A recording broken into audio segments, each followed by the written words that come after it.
Pas thuajse 2 muajsh prej dorëzimit të një peticioni prej 511 firmash tek institucionet, banorët e Hotolishtit në Librazh janë ende në një terr informativ se çfarë do të ndodh me fshatin e tyre.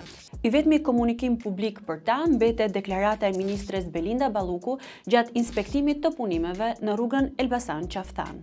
Në zonën e Hotolishtit, ku kjo autostradë kalon mes për mes, do të krijohen të gjitha hyrje-daljet e nevojshme dhe fshati që kanë merak se do ndahet mes nuk do t'jetë ashtu.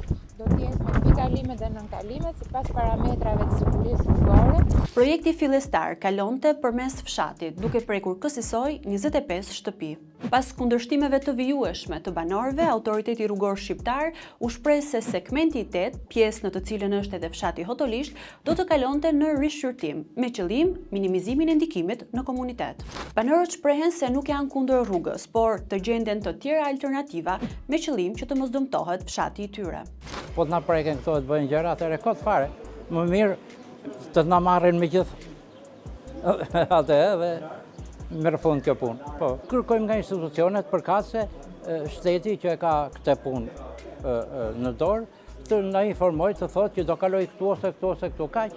Rruga që mund kaloj të ndaj fshatin për gjysmë, sjell një prishje të qetësisë të gjithë çdo gjë që është ndërtuar për kaq vite këtu te na.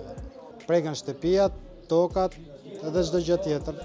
Dhe ne kërkojmë një zgjidhje alternative nga këto projekte që kanë dalë, që vetmja zgjidhje për ne është tuneli ose anës shkumbinit, që nuk prekem edhe nuk dëmton komunitetin tonë. Ata shprehen se nuk kanë ende një informacion zyrtar se cili prej tyre preket nga projekti, ndërsa vlerën e dëmshpërblimit të përfolur e konsiderojnë çesharake. Përgjigjja ka ardhur, projekti është në shqyrtim dhe gjitha bëhet vetëm për efekt të zgjedhjeve cilat janë fare pranë që njerëzit mos reagojnë, kur qytetarët kërkojnë ku do kaloj kjo rrugë, si do kaloj kjo rrugë, çfarë prek kjo rrugë dhe të ndryshohen format se si mund të kompensohet pra prishja e shtëpive apo edhe tokave bujësore. Pas takimit të së dielës, banorët ranë një herazi dakord për të organizuar në protest më 20 prill.